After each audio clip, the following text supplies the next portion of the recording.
رمضان كريم كريم كريم شهر عظيم عظيم عظيم رمضان كريم كريم كريم شهر عظيم عظيم عظيم قم للعبادة تلقى السعادة قم للعبادة تلقى السعادة تلقى السعادة تلقى النعيم. Dulu salat al-fardhi lebih utama daripada salat sendirian bisa 27 derajat. Ketika makmum mengatakan amin, semua malaikat mengaminkan dan kita mendapatkannya. Ketika bersama dengan satu orang pahalanya berbeda, dengan dua orang pahalanya berbeda, dengan tiga orang pahalanya berbeda. Lebih afdal baik dia salat witir bersama jamaah. Adapun kekhawatiran bahwa nanti setelah pulang dia tidak boleh sholat lagi, maka itu tidak betul.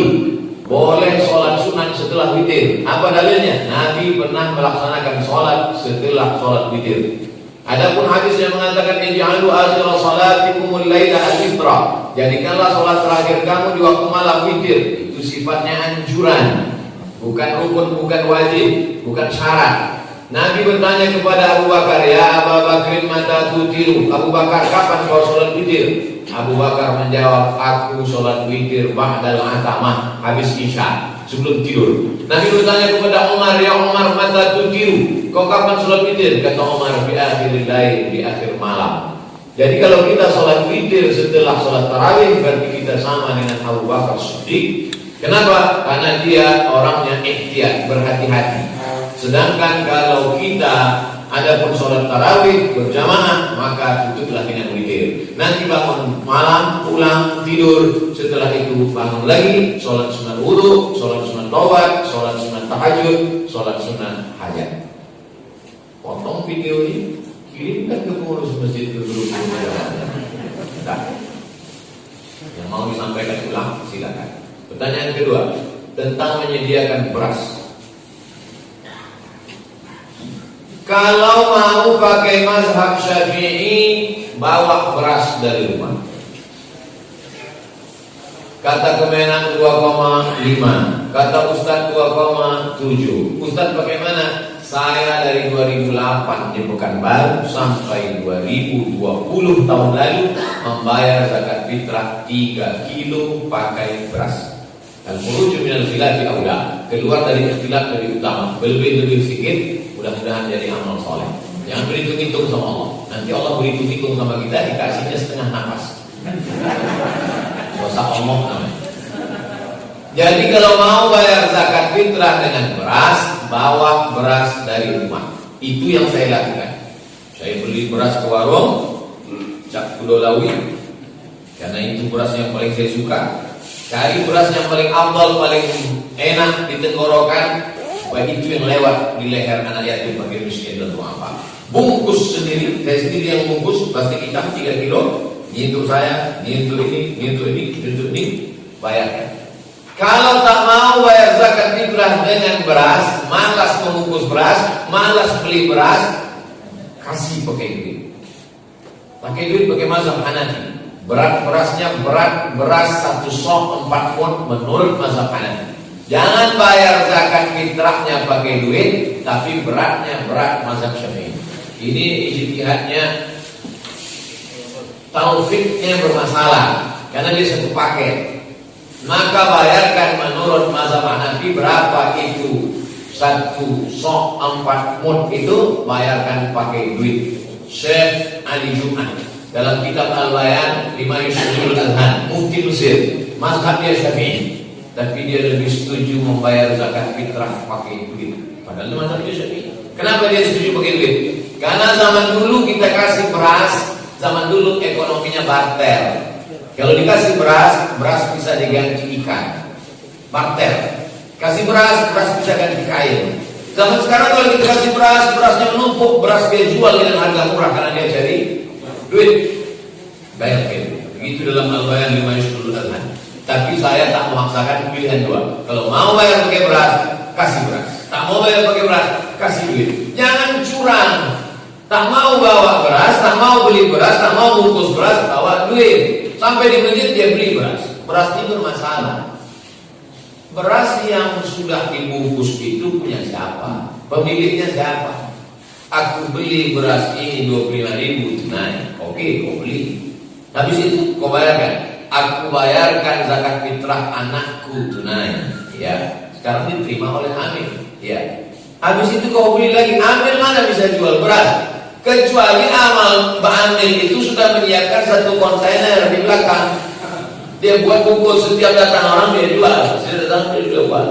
Ini bermasalah. Masjid-masjid yang masih menjual. Belum lagi tentang la arbahallahu tijaratan. Allah tidak memberikan untung pada jual belinya. Bermasalah lagi jual beli di masjid.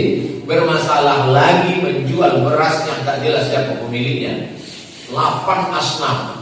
Innama shadaqatu lil fuqara wal masakin wal 'amilina 'alaiha wal mu'allafati qulubuhum wa fil riqab wal gharimin wa fi sabilillah wa min sabil.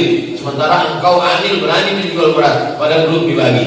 Dua masalah. Pertama, menjual beras yang tak jelas pemiliknya. Yang kedua, berjualan dalam masjid.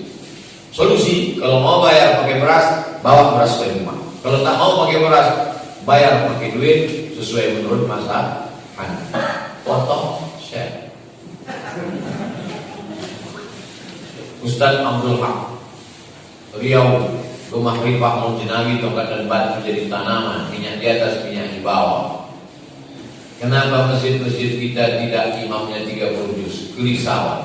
Maka ini tanggung jawab kita bersama. Ada Pak Kementerian Agama, ada Buya Ketua MDI sekaligus anggota Dewan kita, ada Al-Mukarram Ustaz Zul Ikrami dari UIN, para ulama kita motivasi pengurus masjid. Sebetulnya ini sudah dilakukan bertahun-tahun dari dulu. Imam-imam dari Palestina dibawa ke Masjid An-Nur, dibawa ke Masjid Raya Senaplan, dan beberapa masjid. 2012 Masjid PMC Pak Profesor Suhaimi itu sudah mengambil satu imam lokal produk Indonesia, rumahnya di belakang Riau Pos dulu.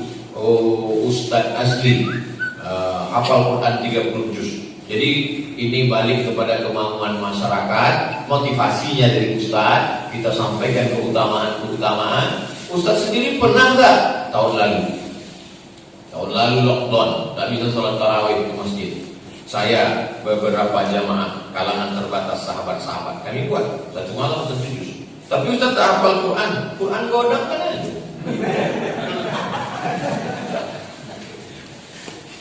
Boleh menengok Quran. Aisyah menjadi makmum, imamnya menengok mushaf, maka dalil boleh melihat mushaf pada sholat sunnah adalah perbuatan Aisyah ketika imam itu melihat Quran. Ini tentang motivasi kita supaya masjid-masjid sebetulnya sudah dilaksanakan di Pekanbaru, hanya belum menyebar saja.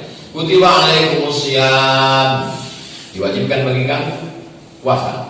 Tapi kenapa kutiba alaikumul qisas tak kita laksanakan? Qisas, hukum qisas, hukum yang sama. Potong tangan, itu hukum hudud. Cambuk, hukum hudud. Qisas, as-sinnu bis-sinni. Kalau gigimu dipatahkan, patahkan juga gigi dia. Al-ainu bil-ain. Kalau matamu dicolok, cucuk juga matanya.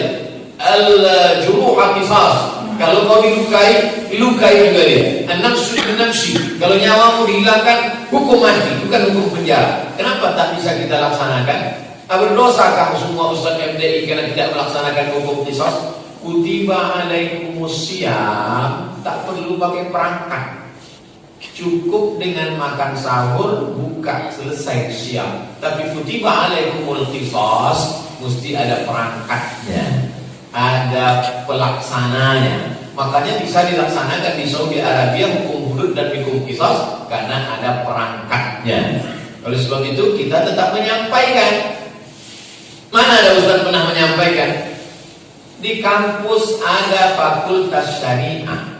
Di fakultas syariah itu ada jurusan lagi, fikih keluarga, ahwalus syakhsiyah, fikih politik Islam, bahkan dibuatkan jadi satu jurusan. Namanya jurusan jinayah wasiyasa. Fikih ekonomi Islam satu jurusan, muamalah. Dan ustaz-ustaz dosen-dosen dari Jinayah Siasa itu dihadirkan kemari berceramah. Maka satu judul tentang masalah hukum Islam. Dulu saya kalau di Ramadan itu ada membahas atau bedah buku Al-Ahkam As-Sultaniyah, supaya umat ini paham bahwa Islam tidak hanya ibadah, tapi Islam juga ada syariat dan Islam juga ada akhlak. Pertanyaan Jibril kepada Nabi tentang tiga, akhbirni anil iman, akidah, akhbirni anil Islam, syariat, akhbirni anil ihsan, akhlak. Ulama tasawuf konsep ke ihsan, tazkiyatun nafs, pembersihan hati. Ulama fikih tentang halal haram makruh mubah. Fikih terbagi lagi, fikih ibadah, sholat, zakat, puasa, haji. Ada lagi fikih siasah, al-ahkam as-sultaniyah. Ada lagi namanya fikih muamalah. Ada lagi namanya fikih, banyak fikih. Lalu kemudian akidah, sifat 20 wujud tidak bapak. Dimanapun kita belajar tak keluar dari tiga, akidah, syariat, akhlak. Ustadz menyampaikan saja masalah kapan diterapkan umat, maka kita tidak terkena dosa karena kita sudah menyampaikan innama anta munzir lasta alaihim musaitir ballighu anni walau ayat. Ustaz Nuzul Rahman ceramah 10 menit, apa yang bisa disampaikan? Saya dikasih waktu kultum. Jadi kalau hari ini saya diminta kultum 5 menit menjelang berbuka oleh TV One, saya tak terkejut. Kenapa? Karena saya sudah bertahun-tahun kultum di Masjid Ar-Rahman. Dari azan ke semua pendidikan saya ini bukan banyak. Diminta saya ceramah 1 jam, saya tak terkejut. Karena di mana-mana saya ceramah 600 ml sesuai dengan yang tertulis di botol. Kecuali di sini karena tak ada tulisan juga. Sekarang karena COVID saya tak bisa masuk ke Brunei Darussalam, maka digantikan 2 mata kuliah semester ini pakai online. Sekali duduk masuk jam 7, keluar jam 9.30. Yang malamnya jam 6 sebelum Ramadan 7, 8, 8, 9, 30, 2 jam setengah. Jadi kita dari mulai yang 7 menit, 5 menit sampai 2 jam setengah pun bisa kita setel. Jadi kalau Ustaz diminta 2 jam setengah bagaimana? Saya minta mesti pakai poin-poin. Karena kalau tak pakai poin-poin, putar-putar habis saya. Kalau diminta saya 1 jam tak pakai poin-poin, tapi bahan itu sudah saya kerangkanya itu ada. Nanti kalau masuk itu pertama kali pintu gerbang, habis itu ada ruang tamu, habis itu sebelah kiri kamar, habis itu ada dapur, ada garasi, ada kolam ikan, ada taman, bagi-bagi dia. Ini kalau ini di 10, di 7, di 8, di 20 selesai. Supaya ceramah kita tak pergi kemana-mana. Lalu kemudian tentang 7 menit kita pilih kata yang tak mubazir. Kita susun dulu. Saya kalau ceramah itu yang kedua. Yang pertama di rumah dan di jalan. Jadi di jalan itu saya tak ceramah duluan. Barang apa Pak? Di jalan itu saya tak ceramah duluan. Adapun di lokasi itu pengulangan yang kedua. Jadi jangan sampai di lokasi itulah yang pertama. Itu katanya salah, melompat-lompat tak kemana-mana. Jadi kerangka sudah ada di kepala kita duluan, baru bisa 5 menit, 10 menit. Nah, contoh-contoh banyak kultum saya yang dipotong-potong jamaah di 5 menit, 10 menit. Adapun tentang bagaimana supaya tertarik, saya tak pernah ikut kursus public speaking. Maka kalau kampus minta saya, banyak kampus anak-anak muda, Ustaz kasih kami kursus public speaking. Aku tak pernah kursus public speaking. Masalah orang tertarik itu bukan urusan kita. Kita hanya disuruh Allah ambil buluh, pasang kail mata pancing, kasih cacing, kasih kata, letakkan. Masalah ikannya datang apa, itu urusan Allah. Kita pasang aja. Kita hafal ayatnya, hafal hadisnya, baca fatwa ulama. Kalau tak hafal, tulis di kertas kecil. Tidak aib, tak pantang menengok handphone, tak apa-apa, tak masalah. Masalah orang suka tak suka, balik kepada hati manusia. Guru-guru kami dulu berpesan, kalau kau sampaikan dari hati ke hati orang juga sampainya. Kalau sampaikan dari mulut ke mulut dia juga sampainya. MLM, mulut ke mulut, multi level marketing. Saya yakin dan percaya doa ustaz-ustaz di MDI, karena ketika saya ceramah di TV, pergi kemana-mana, orang pasti tahu Ustadz Abdul Somad dari Pekanbaru ya. Iya. Ustadz ada afiliasi dengan majelis-majelis ikatan dai-dai di sana? Ada. Apa namanya? MDI. Saya yakin dan percaya itu bahwa Ustadz-Ustadz di MDI dan Ustadz yang paling banyak di Pekanbaru 1000 Ustadz. Bayangkan 1000 Ustadz mendoakan saya. Nah ini semua. Nah, lalu kemudian tentang masalahnya adik-adik perlu tahu. Saya tahu di sini banyak guru-guru saya, senior-senior saya, abang-abang saya. Tapi adik-adik MDI yang baru pulang, yang baru masuk ke MDI, jangan bayangkan kami dulu pulang disambut dari airport pakai karpet merah tolak al-badru alaina.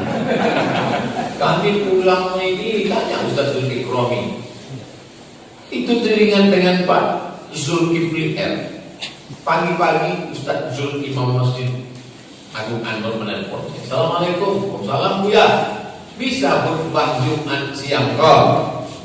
Di mana? Di Andur. Bisa kita pertama kali. Sampai di Andur, polisi sama tentara dari pintu gerbang sampai ke tangga.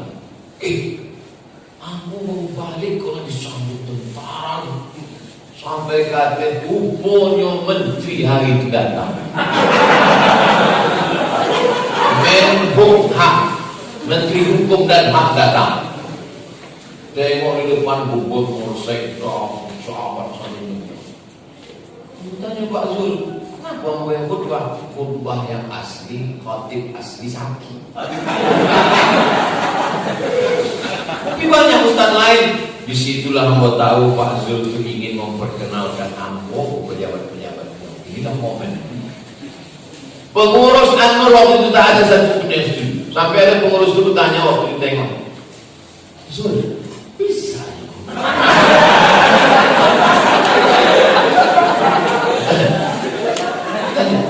Sampai Pak Zul meyakinkan. Sebab kita kalau salah, menteri, gubernur, pejabat sono bagus. Apa kata Pak Zul? Kalau nyoko salah, ambo tanggung. Itulah Pak Zul membela. Jadi jangan bayangkan. Ambo masih ingat Ustaz jadwal Ustaz ceramah di malam-malam Ramadan. Ramadan 2008 mau balik, tidak ada.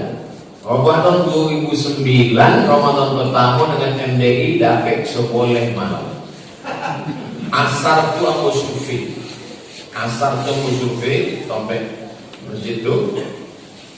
Masuk Garuda Sakti, belok kiri, habis jalan aspal, masuk ke gang. Habis gang itu ada musola ketek lampunya 5 watt. Jalan tanah. Begitulah MDI mendidik kita. Supaya siap dengan apa. Jadi jangan bayangkan balik langsung ke Anur, langsung ke Ar-Rahman. Jadi adik-adik supaya itu sebetulnya untuk membahagiakan kalau kebetulan dapat jadwal jomblo.